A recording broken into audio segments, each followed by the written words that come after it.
Baik, Assalamualaikum warahmatullahi wabarakatuh. Alhamdulillahirrahmanirrahim, puji syukur dihaturkan kepada Allah Subhanahu wa Ta'ala sehingga kami dari kelompok 5 bisa menyelesaikan tugas berkaitan dengan bagaimana pengelolaan limbah sampah di Jepang oleh kelompok INA.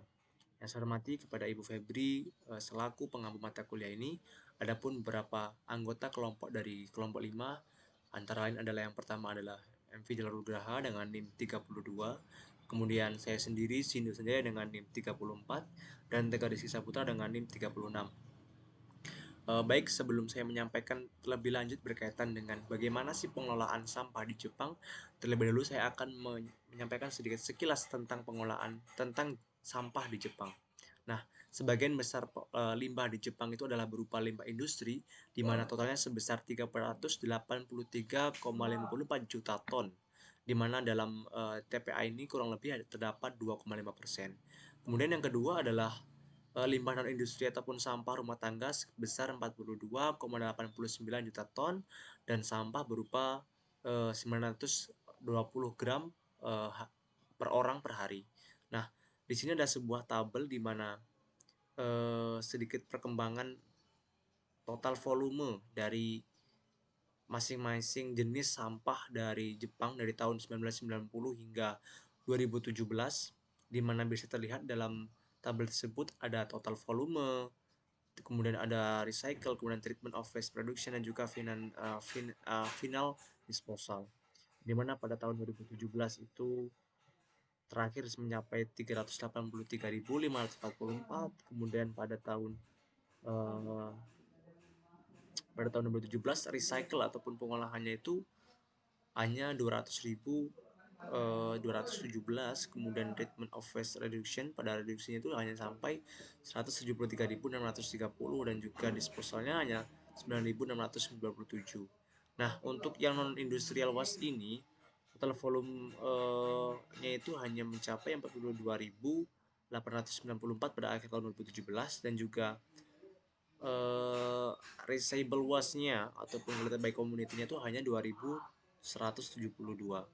Nah, untuk waste generate atau daily per person atau in grams itu hanya 920, seperti yang telah saya sampaikan pada awal tadi berkaitan dengan sebagian besar limbah di Jepang. Nah, jadi untuk total volume dari proses dari sampah itu sendiri itu mencapai 40.771, dan juga untuk sampai terakhir dari rak final disposalnya itu 419. Itu adalah sedikit sekilas tentang Jepang berkaitan dengan sampah ataupun non industrial sampah yang ada di Jepang. Terus bagaimana sih sebenarnya pengelolaan sampah di Jepang itu sendiri? Sampah ini sendiri merupakan pencemaran lingkungan yang paling serius di setiap negara, tidak terkecuali bagi Jepang. Nah, sampah juga menjadi masalah yang meresahkan.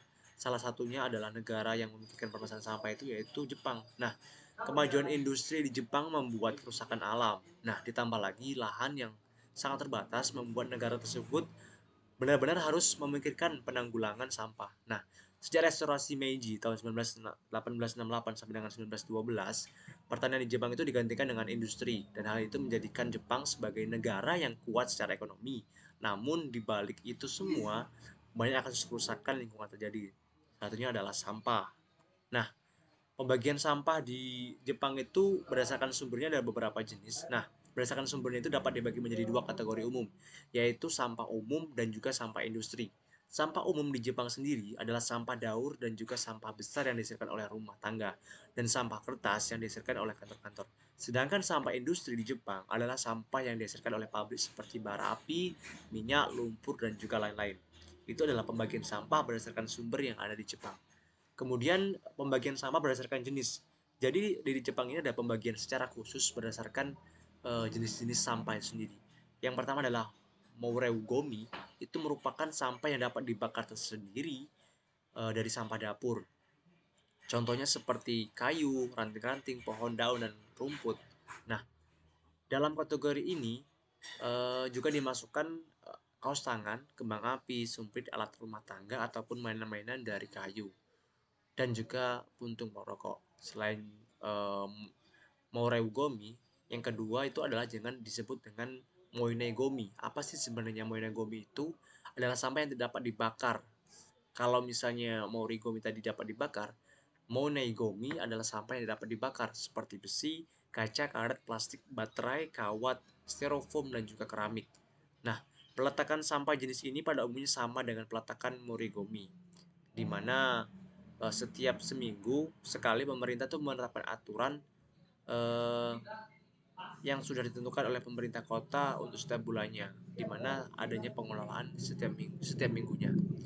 Kemudian jenis sampah yang ketiga adalah shigengomi, yaitu sampah yang dapat didaur ulang, yang dalam hal ini berupa seperti eh, bahan yang serat alami, natural fibers, kemudian sintetis ataupun synthetic fibers, dan dikumpulkan di tempat yang telah ditetapkan, yaitu di berbagai pusat lingkungan ataupun pusat daur ulang. Pengumpulannya sama dengan yang sebelumnya, di mana pengumpulannya itu seminggu sekali, harinya sesuai dengan jadwal yang telah ditetapkan oleh pemerintah. Sehingga eh, pengelolaan sampah dapat berjalan sesuai jadwal dan eh, terkendali oleh pemerintah. Kemudian yang keempat adalah pun jenis dari Okinagomi, di mana Okinagomi ini sampah-sampah yang berukuran besar. Jika Shigengomi adalah sampah yang dapat didaur ulang, sedangkan Okinagomi adalah sampah yang berukuran besar. Secara umum ada standar ukuran, bentuk, dan juga jenis tersendiri yang telah ditetapkan oleh pemerintah kota. Nah, umumnya barang-barang elektronik yang besar seperti komputer, televisi, kulkas, mesin cuci, dan lain sebagainya merupakan salah satu jenis Okinagomi ataupun sampah yang berukuran besar. Nah, di samping itu barang-barang rumah tangga seperti meja, sofa, sepeda, kemudian futon, kemudian atau di dalam bahasa Jepang itu artinya adalah kasur lipat Jepang, tatami ataupun tikar Jepang, dan bak mandi juga termasuk dalam kategori ini. Itu adalah berkaitan dengan pembagian sampah berdasarkan jenis di ada Jepang, yang ada 4, yaitu sampah yang bisa dibakar, sampah tidak bisa dibakar, sampah yang dapat didaur ulang, serta sampah berukuran besar. Nah, untuk berkaitan dengan proses pengelolaan sampah di Jepang ini, setelah dilakukan pengumpulan dan juga berdasarkan jenis-jenis sampah yang pada 4 kategori tadi, proses pengelolaan sampah ini dikumpulkan di tempat-tempat yang ditentukan. Kemudian sampah-sampah tersebut diangkut dengan truk sampah. Sampah yang dapat terbakar tidak langsung dibakar begitu saja. Nah, sampah tersebut ditimbang terlebih dahulu, kemudian baru dimasukkan ke lubang sampah ataupun refuse bunker. Nah, hal itu dilakukan untuk mengurangi efek negatif dari perbedaan ukuran sampah dan tingkat kelembapan sampah yang dapat mempengaruhi proses pembakaran itu sendiri. Nah, setelah itu, sampah-sampah tersebut dimasukkan ke dalam sebuah insinerator atau dalam bahasa Indonesia disebut dengan insinerator, yaitu tungku perapian atau alat pembakaran sampah. Nah, insinerator tersebut beroperasi terus-menerus selama 24 jam setiap hari dengan suhu 8.000 derajat Celcius untuk menghindari gas emisi beracun. Nah, untuk gas buangan itu sendiri dari insinerator pun diproses dengan menggunakan teknologi penyaringan agar bersih dari debu, dioksin, merkuri, dan juga zat berbahaya lainnya. Dengan kata lain, semua tempat pembakaran sampah di Jepang itu, khususnya di Tokyo, mendapatkan bahan bakar dari sampah itu sendiri dan menyuplai tenaga ke lingkungan sekitar untuk fasilitas kesejahteraan dan juga fasilitas lainnya.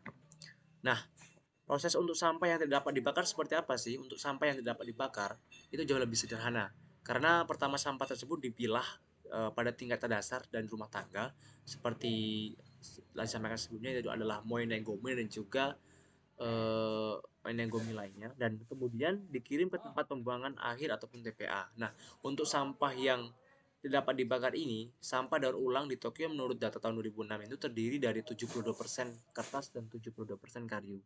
Nah, untuk sampah besar setelah dikumpulkan, kemudian dihancurkan dan dileburkan. Hasil dari penghancuran tersebut dapat dijual sebagai sumber bahan-bahan konstruksi, dikirim ke TPA atau dibakar dalam insinerator sebelum dikirim ke TPA. Itulah tadi beberapa hal berkaitan dengan bagaimana sih pengelolaan sampah yang ada di Jepang.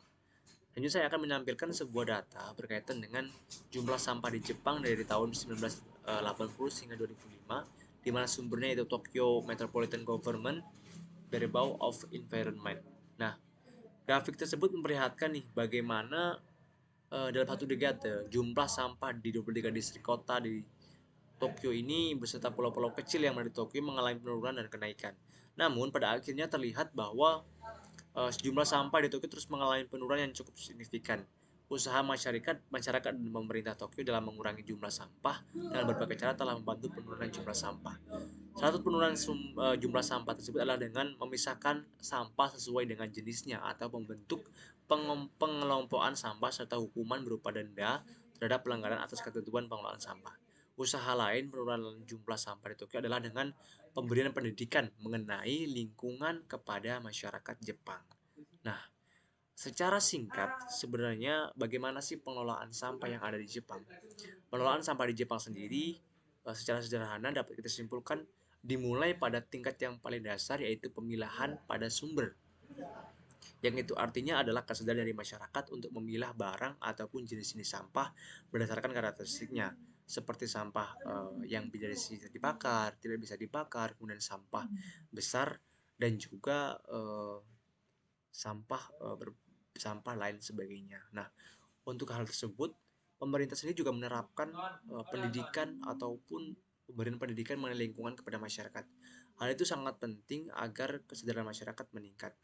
Jadi yang jadi dapat disimpulkan dari bagaimana sih pengelolaan sampah di Jepang ini adalah melibatkan berbagai aspek ataupun pihak yang ada yang terkait dengan pengelolaan sampah itu sendiri, mulai dari masyarakat ataupun warga sekitar yang secara langsung menghasilkan sampah, dan juga kemudian pemerintah yang memberikan aturan dan juga sebuah regulasi sehingga pengelolaan sampah di Jepang ini dapat berjalan. Saya rasa ini juga dapat kita terapkan di Indonesia apabila pengelolaan sampah dibarengi dengan masyarakat dan juga pemerintah yang secara kompak ataupun regulatif menerapkan pemilahan dan juga regulasi pengambilan sampah dari TPA, sehingga penimbunan sampah yang terjadi tidak akan terus menumpuk seperti yang ada di Indonesia karena masyarakat telah terlebih dahulu melakukan pemilahan sampah. Saya rasa itulah tadi bagaimana pengelolaan sampah di Jepang, di mana ternyata tidak seperti yang kita bayangkan bahwa pengelolaan sampah di Jepang itu sangat melibatkan teknologi. Ternyata pengelolaan sampah di Jepang sendiri bahkan dimulai dari tingkat dasar dari masyarakat yang secara pribadi ataupun secara kesadaran memilah sampah itu sendiri, dan juga dengan pemerintah yang secara konsisten untuk menerapkan sistem jadwal bagaimana pengelolaan sampah ataupun eh, pemberian pendidikan kepada masyarakat akan pentingnya lingkungan. Adapun referensi dari eh, data yang kami dapatkan ataupun presentasi ini adalah ada Fatmi Indarayati 2016 Budaya Pengelolaan Sampah di Jepang sebagai Tatanan Sosial Masyarakat di Jepang oleh Universitas Dharma Persada, dan juga Rova Roviani 2020 tentang Waste Management Jepang. Baik, saya rasa itu yang dapat saya sampaikan berkaitan dengan pengelolaan limbah sampah di Jepang. Kurang lebihnya saya mohon maaf. Saya akhiri. Wassalamualaikum warahmatullahi wabarakatuh.